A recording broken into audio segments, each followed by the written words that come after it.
नमस्कार, मैं हूं जया सिन्हा और रंग तरंग के इस विशेष अंक में आप सभी का बहुत स्वागत है।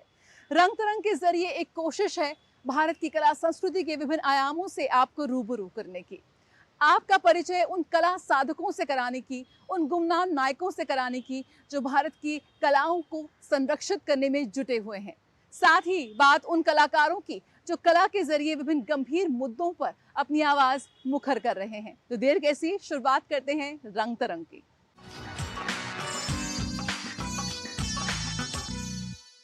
गिरीश कर्नाड, इन्हें ज्यादातर लोग एक मशहूर अभिनेता के रूप में जानते हैं, लेकिन मैं आपको बता दूं कि गिरीश कर्नाड एक फिल्म निर्देशक, नाटककार और एक बेहद मशहूर समकालिक लेखक भी थे।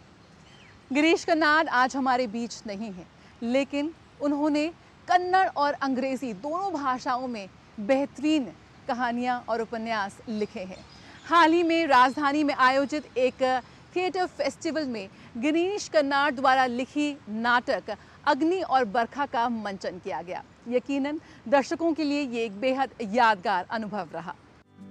शीला भारतराम थिएटर फेस्टिवल में एक से बढ़कर एक नाटकों का मंचन किया गया। 5 दिवसीय थिएटर फेस्टिवल की शुरुआत स्वर्गीय गिरीश कर्नाड के नाटक अग्नि और बरखा के मंचन के साथ हुई, जिसका निर्देशन किया लोकप्रिय निर्देशक के.एस. राजेंद्रन ने।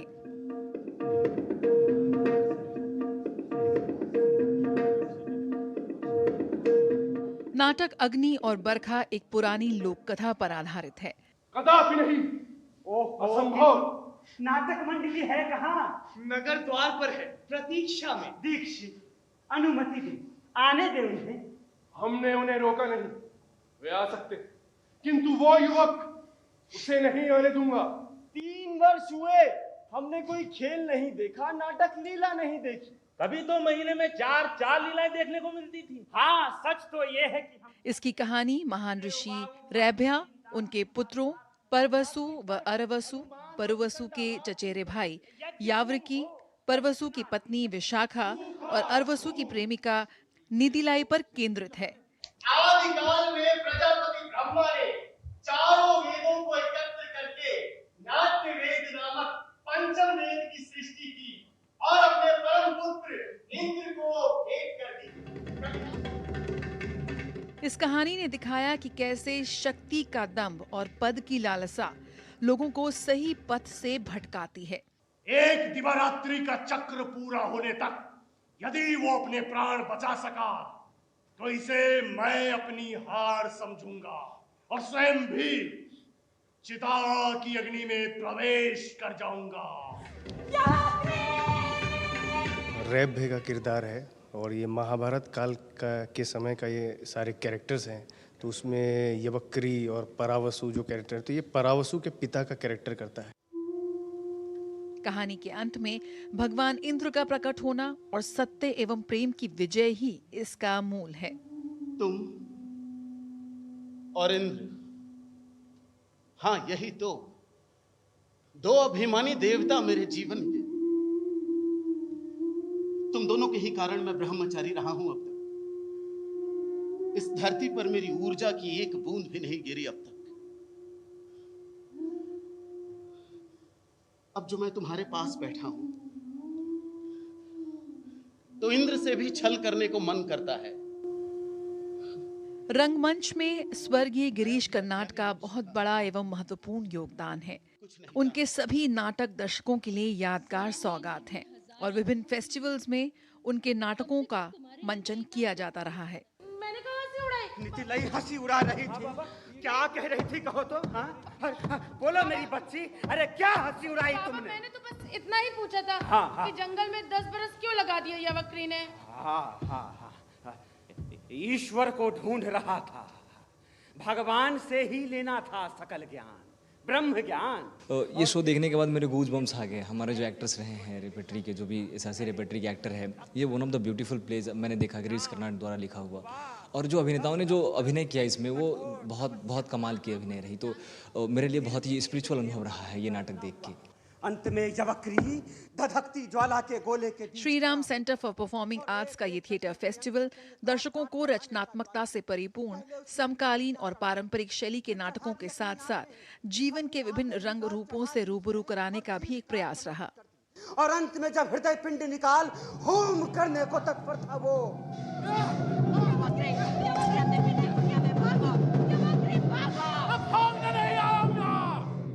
मैंने इंद्र पर विजय पाई है जो देवताओं का भी स्वामी है, और तुम होती कौन हो कुछ भी कहने वाली। फेस्टिवल में विभिन्न शैलियों के नाटकों का मंचन किया गया, जिनमें M.K. रैना निर्देशित नाटक महाबली, मानव कौल का समीप सिंह निर्देशित प्रेम कबूतर, गिरीश कर्नाड के के माधवाने निर्देशित तुगलक और गुलजार के सलीम आरिफ निर्देशित 2x2 आदि का मंचन किया गया। क्यों नहीं पहचान पाया मैं तुम्हारी रंग तरंग DD न्यूज।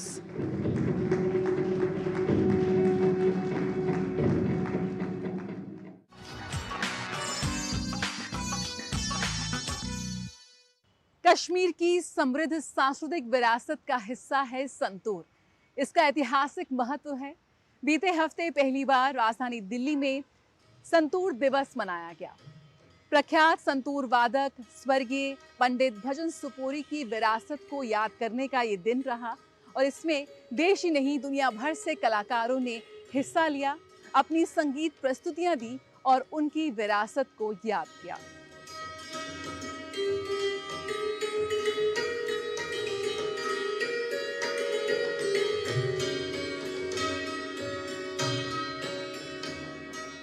राजधानी दिल्ली में मनाया गया पहला संतूर दिवस।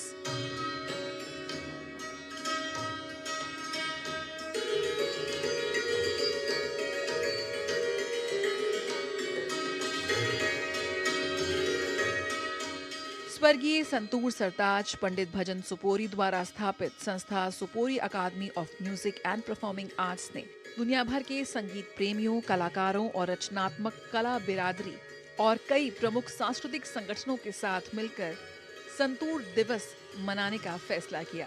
इस मौके पर एक संगीतमय संध्या का आयोजन हुआ।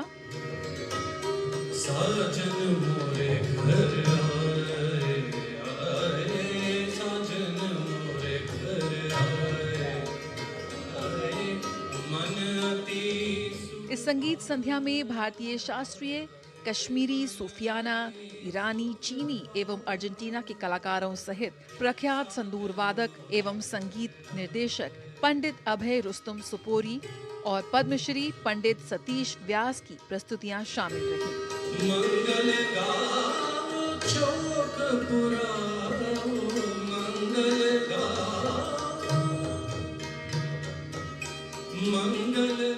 22 जून स्वर्गीय पंडित भजन सुपोरी जी की जयंती का प्रतीक है, जिन्हें याद करते हुए ये संतूर दिवस मनाया गया।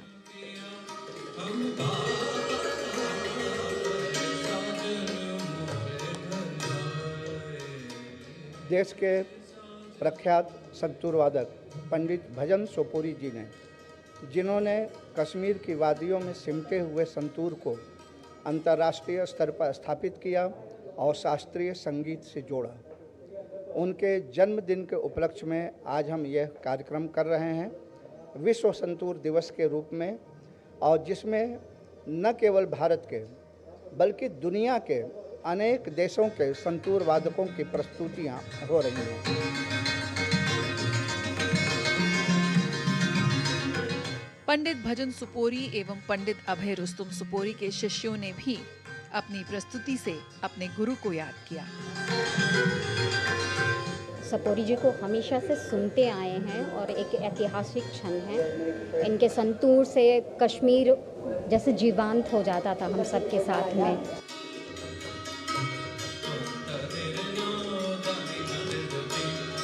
पंडित अभय रुस्तम सुपोरी ने सुपोरी बाज की शैली के अंतर्गत तंत्र और गायकी के अंग पेश किए।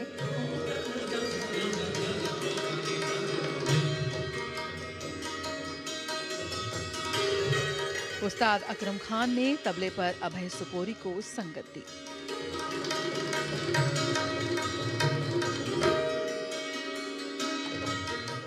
अगर भारत की बात करें तो हमारी जड़ों में कैसे ये साज जुड़ा हुआ है, ये फेस्टिवल के ज़रिए ये आगे बढ़ेगा। और पापा को एक ट्रिब्यूट है सारे म्यूज़िक फ्रेटर्निटी की तरफ से इस वर्ल्ड संतूर डे पे। और आने वाले सालों में आई एम श्योर इसमें बहुत सारे देश आएंगे जहाँ पे डलसिमर फैमिलीज़ होती हैं। और सबसे खूबसूरत बात एक और है कि भले ही आज एक शुरुआत है, इसी टाइम पे तो चाइना, अर्जेंटीना, जर्मनी, यूएस, यहाँ सब जगह अलग अलग जगह प्रोग्राम्स हो रहे हैं। ये मुझे लगता है एक बहुत बड़ी बात है।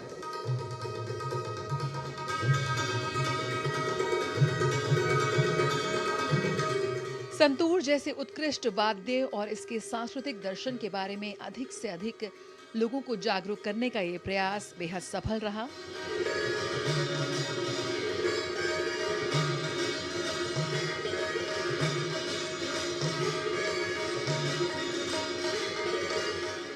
काफ़ी सारे म्यूज़िकोलॉजिस्ट, आर्टिस्ट ये चाहते थे कि इस तरीके का एक फंक्शन हो और एक डे हो इस साज के लिए, इस इंस्ट्रूमेंट के लिए, जो कि हमारी संस्कृति में बहुत गहरा जुड़ा हुआ है और शततंत्र वीणा के नाम से जाना जाता है। और इसकी प्रेजेंस इंडिया और भारत में और भारत से बाहर काफ़ी है।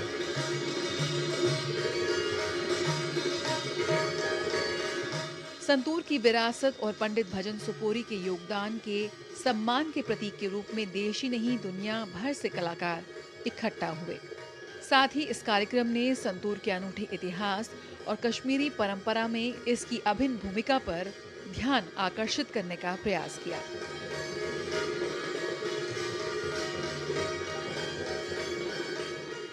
रंग तरंग, डीडी न्यूज़।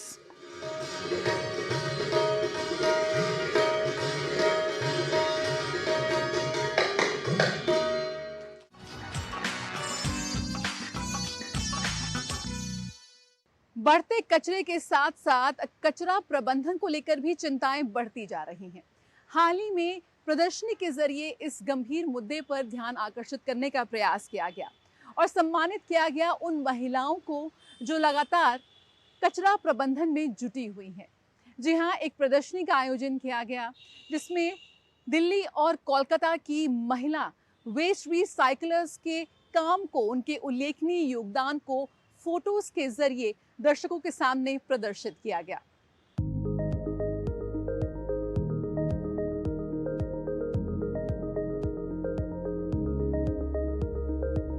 महिला वेस्ट रिसाइकलर्स की दृढ़ता और कड़ी मेहनत को सलाम करती है ये प्रदर्शनी।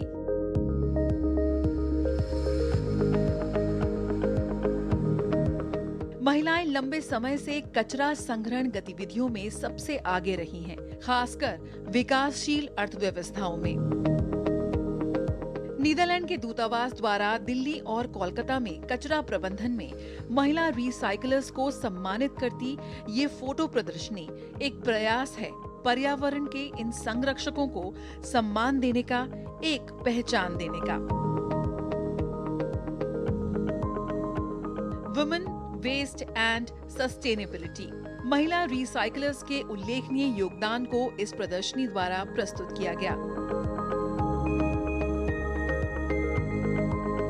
इस प्रदर्शनी में उन महिला रिसाइकलर्स पर प्रकाश डाला गया जिन्होंने अस्थायी नौकरियों और अपर्याप्त आवास जैसी चुनौतियों का सामना करते हुए नगर पालिका के लिए करोड़ों रुपए बचाए हैं। इस साझेदारी का उद्देश्य स्थानीय समुदायों, विशेष रूप से महिला वेस्ट रिसाइकलर्स को सशक्त बनाना है, भारत के अपशिष्ट प्रबंधन क्षेत्र में स्थिरता को बेहतर बनाना और उससे जुड़ी सर्वोत्तम प्रथाओं को एकीकृत करना है। दिल्ली में जब हमने वेस्ट रिसाइकलर्स के साथ काम करना शुरू किया, जो कूड़ा प्रबंधक का काम करती हैं, तो हमें रियलाइज़ हुआ कि ये सबसे ज़्यादा कठिन काम है और सबसे ज़्यादा गंदगी वाला काम है और बहुत ही लास्ट ऑप्शन बचता है किसी भी वर्कर और किसी भी महिला के लिए कि वो ये वाला काम करे। कोई भी ये खुशी से नहीं करना चाहता। और जब हमें ये सब चैलेंजेस के बारे में पता चला तो हमें रियलाइज़ हुआ कि कैसे कैसे ये लोग बहुत बड़े हिस्सेदार हैं क्लाइमेट चेंज या क्लीन स्काई की जब हम बात करते हैं तो they are the biggest contributors. And city का जो पूरे शहर का जो वेस्ट मैनेजमेंट है उसमें इनका कितना कॉन्ट्रीब्यूशन है। हर दिन का अगर ये 15 से 20% भी इनफॉर्मली वेस्ट सेग्रीगेट कर रहे हैं रिसाइकल होने के लिए, तो विच इज़ ह्यूज। इतना वेस्ट सिटी का रिसाइकल हो रहा है, अगर इनको इनफॉर्मली इनको रिकॉग्नाइज किया जाए, इनको विजिबल किया जाए, इनके लिए पॉलिसीज़ और इनको फॉर्मली हमारा जो फॉर्मल सेटअप है उसमें उनको लाया जाए, तो आप इमेजिन कर सकते हैं कि हाउ मच ऑफ कितना वेस्ट हमारा सेग्रीगेट और रिसाइकल होगा ऑन डेली बेसिस। प्रदर्शनी का उद्देश्य महिलाओं के अधिकारों, असमानता और बेहतर कार्य स्थितियों और सुरक्षा मानकों की आवश्यकता के बारे में जागरूकता बढ़ाना है। आज हर क्षेत्र में महिलाएं अपना वर्चस्व साबित कर रही हैं। वैश्विक स्तर पर भी महिलाएं ठोस अपशिष्ट प्रबंधन क्षेत्र और परिपत्र अर्थव्यवस्था में एक मजबूत योगदान दे रही हैं। घर से लेकर काम पर इंजीनियर, कलेक्टर, रिसाइकलर से लेकर अनौपचारिक कचरा संग्रहणकर्ता और प्रोसेसर तक। ये प्रदर्शनी हमारे देश की महिलाओं के कभी न थकने वाले जज्बे को सलाम करती है। रंग तरंग, डीडी न्यूज।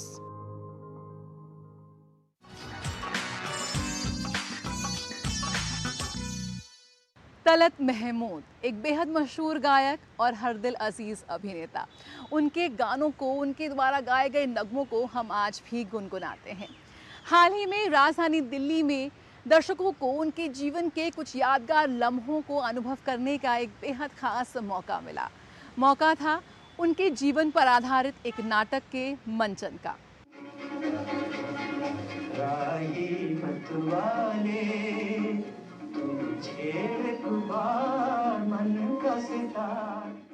सुनहरे दौर के गायक तलत महमूद की सुरीली आवाज से गूंजता ये नई दिल्ली का इंडिया हैबिटेट सेंटर है, जहां बैठे ये दर्शक तलत महमूद की मखमली आवाज में गाए गीतों का न सिर्फ मजा ले रहे हैं, बल्कि यहाँ पेश इन कलाकारों द्वारा प्रस्तुत प्ले के माध्यम से उनकी जिंदगी के कई पहलुओं से भी रूबरू हो रहे हैं।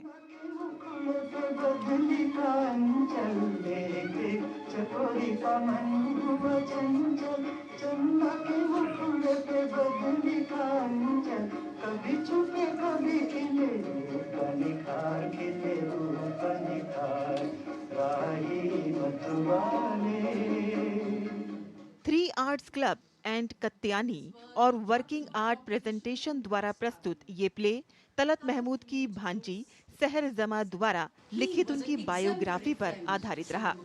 In his debut film Dil Nadan, the producer advertised a contest in the newspaper.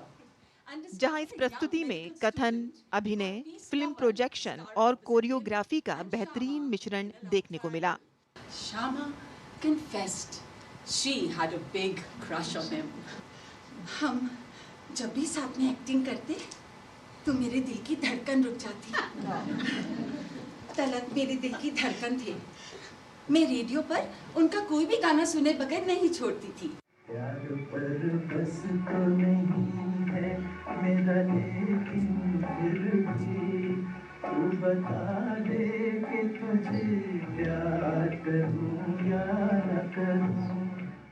मखमली आवाज के जादूगर तलत महमूद की यादों को संजोया ये प्ले अपने आप में बेहद खास रहा, जहां इन किरदारों ने एक बार फिर से उस मखमली आवाज की याद दिला दी और साथ ही साथ उनके जिंदगी के सफर को कुछ इस अंदाज में पेश किया कि देखने वाले बेहद भावुक हो गए। Suraya was Talat's favorite co-star.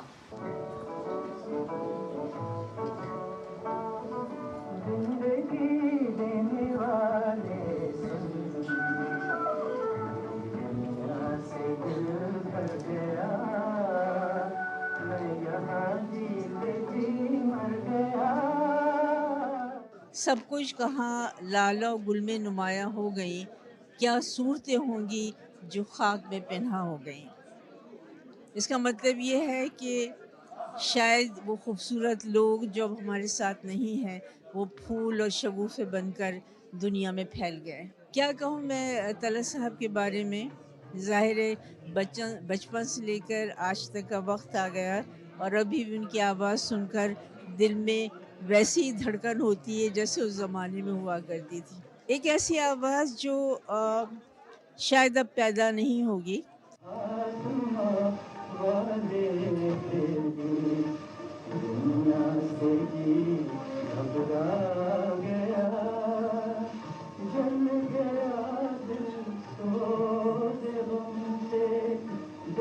Talat Mahmood की बायोग्राफी को इन कलाकारों ने कुछ इस अंदाज से पेश किया जिसे देखने वाले उनकी जिंदगी के खास पलों को महसूस कर रहे हों। एक गाने की शूट के दौरान मुझे डांस स्टेप समझ में नहीं आ रहे थे। नूतन ने बस मेरा हाथ पकड़ा और डांस करने लगी।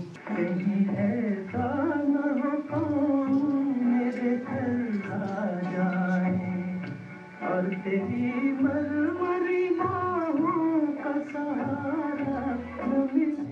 सर, आपने तलत महमूद का किरदार इस प्ले में अदा किया है।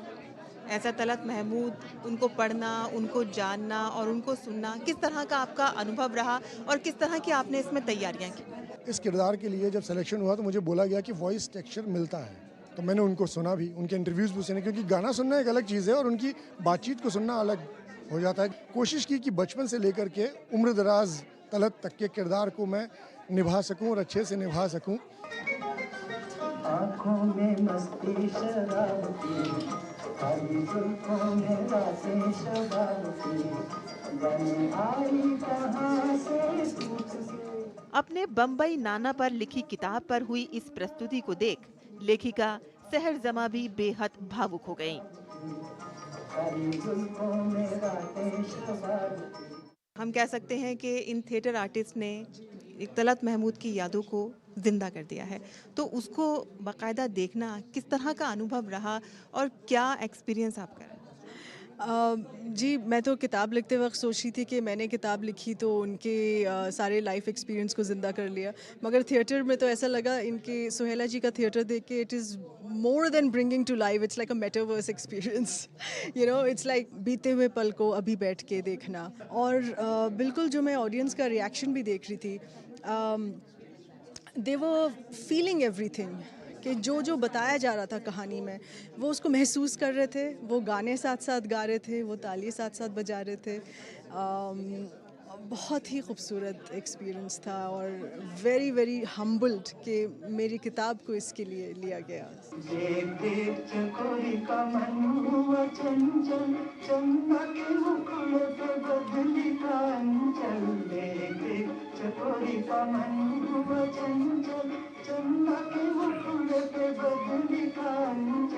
कभी छुपे कभी खिले निखार खिले निखार राही मतवाले।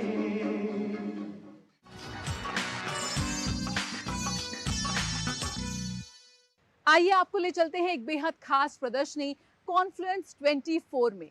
यहाँ पर एक ही मंच पर एक ही छत के नीचे विविध पृष्ठभूमि के लोग जुटे। यहाँ पर स्थापित और उभरते कलाकारों ने हिस्सा लिया, तो वहीं डिजाइनर्स, आर्किटेक्ट्स और फोटोग्राफर्स भी नजर आए। प्रदर्शनी भी हुई तो वहीं कॉन्वर्सेशन भी हुए, सेशंस भी हुए, चर्चाएं भी हुई।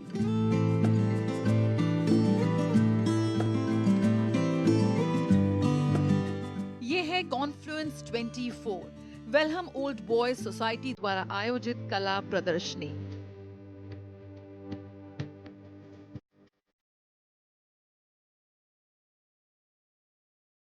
कॉन्फ्लुएंस के दूसरे संस्करण में सप्ताह भर चली इस ग्रुप एग्जीबिशन में सामुदायिक सहभागिता की पहल साफ नजर आई।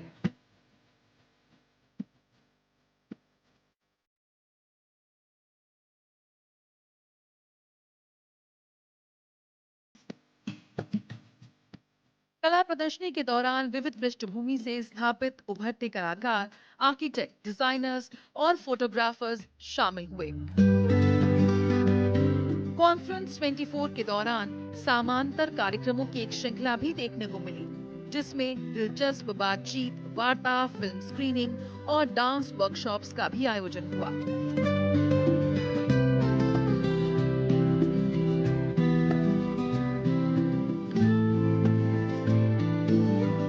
हमने 29 विभिन्न आर्टिस्टों का ग्रुप शो में काम दिखाया है और सीनियर आर्टिस्ट आए हैं और लगभग 1000 से ज़्यादा गेस्ट हमारे प्रोग्राम में शामिल हुए हैं। उन्होंने आके आर्ट को एंजॉय किया है और बहुत अच्छा अनुभव रहा है हमारे लिए।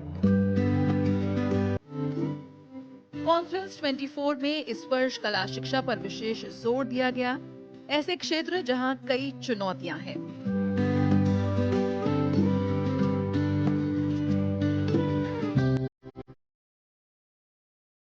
फोटोग्राफी, वास्तुकला, डिजाइन, वार्तालाप, सत्र और बहुत कुछ शामिल रहा ताकि दर्शकों को एक विकसित मंच का अनुभव मिले जो विविध रचनात्मक विधाओं का समर्थन करता नजर आया। साथ ही युवाओं को एक बेहतर रचनात्मक संवाद के लिए भी प्रोत्साहित किया गया।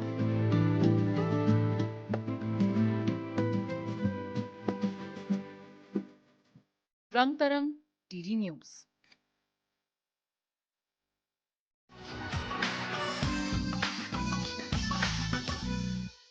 अभिव्यक्ति का सबसे सशक्त माध्यम है ये कलाएं और मौजूदा दौर में इस भागदौड़ भरी जिंदगी में बहुत ज़रूरी है कि आप कला के किसी न किसी रूप से खुद को जोड़े रखें। तो इसी संदेश के साथ रंग तरंग का आज का ये सफ़र यहीं ख़त्म करते हैं। मुलाकात होगी आपसे अगले हफ्ते इसी दिन इसी वक्त पर। तब तक मुझे और मेरी पूरी टीम को दीजिए इजाज़त। नमस्कार।